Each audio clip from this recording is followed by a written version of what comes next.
Romanos.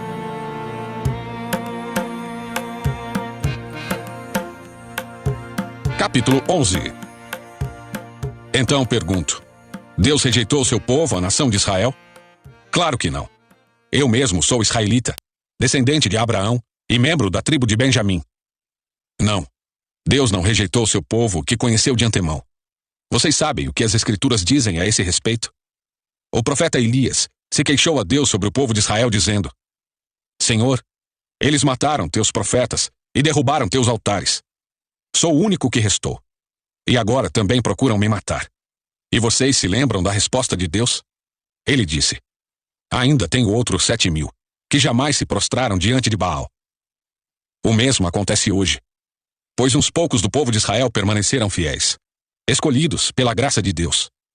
E se a escolha se dá pela graça de Deus, então não se baseia nas obras deles, pois nesse caso, a graça deixaria de ser o que verdadeiramente é, ou seja, gratuita e imerecida. Portanto, a situação é esta: a maioria do povo de Israel não encontrou o que tanto buscava, mas uns poucos, aqueles que Deus havia escolhido, o encontraram, enquanto o coração dos demais foi endurecido. Como dizem as Escrituras, Deus os fez cair em sono profundo. Até hoje fechou-lhes os olhos para que não vejam, e tapou-lhes os ouvidos para que não ouçam.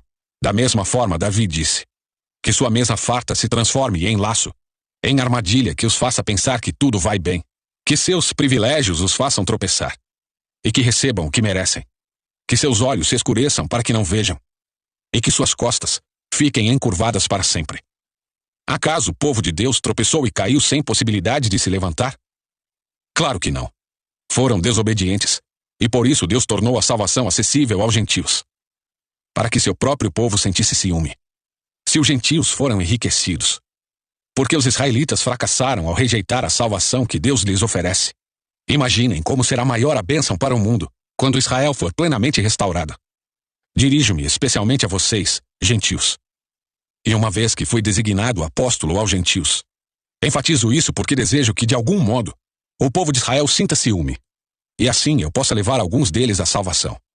Pois se a rejeição deles possibilitou que o resto do mundo se reconciliasse com Deus, a aceitação será ainda mais maravilhosa. Será vida para os que estavam mortos. Se a parte da massa entregue como oferta é santa, então toda ela é santa. E se as raízes da árvore são santas, os ramos também o serão. Mas alguns desses ramos, alguns do povo de Israel, foram cortados. E vocês, gentios, que eram ramos de uma oliveira brava, foram enxertados na árvore. Agora, portanto, participam do alimento nutritivo, que vem da raiz da oliveira especial de Deus. No entanto, não devem se orgulhar de terem sido enxertados no lugar dos ramos que foram cortados, pois é a raiz que sustenta o ramo, e não o contrário. Talvez digam: esses ramos foram cortados para abrir espaço para nós. É verdade. Mas lembrem-se de que esses ramos foram cortados porque não creram, e que vocês estão ali porque creem. Portanto, não se orgulhem, mas temam o que poderia acontecer. Pois se Deus não poupou os ramos naturais, também não poupará vocês. Observem como Deus é, ao mesmo tempo bondoso e severo.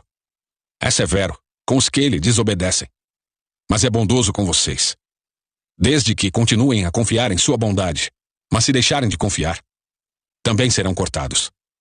E se o povo de Israel abandonar sua incredulidade, será enxertado novamente, pois Deus tem poder para enxertá-los de volta na árvore. Vocês eram, por natureza, o ramo cortado de uma oliveira brava. Portanto, se Deus se mostrou disposto a fazer algo contrário à natureza, ao enxertá-los em sua árvore cultivada, estará ainda mais disposto a enxertar os ramos naturais de volta na árvore da qual eles fazem parte. Irmãos, quero que vocês entendam este mistério, para que não se orgulhem de si mesmos. Alguns do povo de Israel têm o coração endurecido, mas isso durará apenas até que o tempo dos gentios se complete. E assim todo Israel será salvo. Como dizem as Escrituras, o libertador virá de Sião, e afastará Israel da impiedade. E esta é minha aliança com eles. Eu removerei seus pecados. Muitos do povo de Israel agora são inimigos das boas novas, e isso beneficia vocês, gentios. No entanto, porque ele escolheu seus patriarcas, eles ainda são o povo que Deus ama. Pois as bênçãos de Deus e o seu chamado jamais podem ser anulados. Em outros tempos, vocês, gentios, foram rebeldes contra Deus. Mas agora, por causa da desobediência deles, vocês receberam misericórdia. Agora eles são os rebeldes, e Deus foi misericordioso com vocês, para que eles também participem da misericórdia dele. Pois Deus colocou a todos debaixo da desobediência, para que de todos tivesse misericórdia. Como são grandes as riquezas, a sabedoria e o conhecimento de Deus. É impossível entendermos suas decisões e seus caminhos. Pois quem conhece os pensamentos do Senhor? Quem sabe o suficiente para aconselhá-lo? Quem lhe deu primeiro alguma coisa, para que ele precise depois retribuir? Pois todas as coisas vêm dele, existem por meio dele, e são para ele. A ele seja dada toda a glória para sempre. Amém. Capítulo 12. Portanto, irmãos, suplico-lhes que entreguem seu corpo a Deus, por causa de tudo que ele fez por vocês. Que seja um sacrifício vivo e santo, do tipo que Deus considera agradável.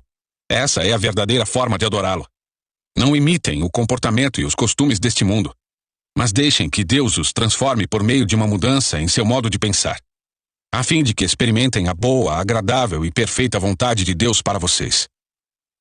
Com base na graça que recebi, dou a cada um de vocês a seguinte advertência: não se considerem melhores do que realmente são. Antes, sejam honestos em sua autoavaliação, medindo-se de acordo com a fé que Deus nos deu. Da mesma forma que nosso corpo tem vários membros, e cada membro uma função específica, assim é também com o corpo de Cristo. Somos membros diferentes do mesmo corpo e todos pertencemos uns aos outros. Deus, em sua graça, nos concedeu diferentes dons. Portanto, se você tiver a capacidade de profetizar, faça-o de acordo com a proporção de fé que recebeu. Se tiver o dom de servir, sirva com dedicação. Se for mestre, ensine bem. Se seu dom consistir em encorajar pessoas, encoraje-as. Se for o dom de contribuir, dê com generosidade. Se for o de exercer liderança, lidere de forma responsável. E se for o de demonstrar misericórdia, pratique-o com alegria. Amem as pessoas sem fingimento. Odeiem tudo o que é mal. Apeguem-se firmemente ao que é bom. Amem-se com amor fraternal e tenham prazer em honrar uns aos outros. Jamais sejam preguiçosos, mas trabalhem com dedicação e sirvam ao Senhor com entusiasmo. Alegrem-se em nossa esperança. Sejam pacientes nas dificuldades e não parem de orar. Quando membros do povo santo passarem por necessidade, ajudem com prontidão. Estejam sempre dispostos a praticar a hospitalidade. Abençoem aqueles que os perseguem. Não os amaldiçoem, mas orem para que Deus os abençoe. Alegrem-se com os que se alegram e chorem com os que choram. Vivam em harmonia uns com os outros. Não sejam orgulhosos, mas tenham amizade com gente de condição humilde. E não pensem que sabem tudo. Nunca paguem o mal com o mal. Pensem sempre em fazer o que é melhor aos olhos de todos. No que depender de vocês, vivam em paz com todos. Amados, nunca se vinguem. Deixem que a ira de Deus se encarregue disso.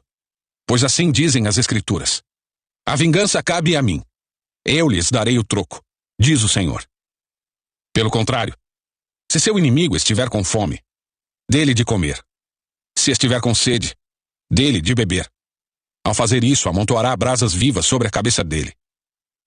Não deixem que o mal os vença, mas vençam o mal praticando o bem. Chegamos ao final dessa leitura. Deixe seu like, se inscreva no canal e compartilhe as Escrituras através desse vídeo. Te vejo na próxima leitura.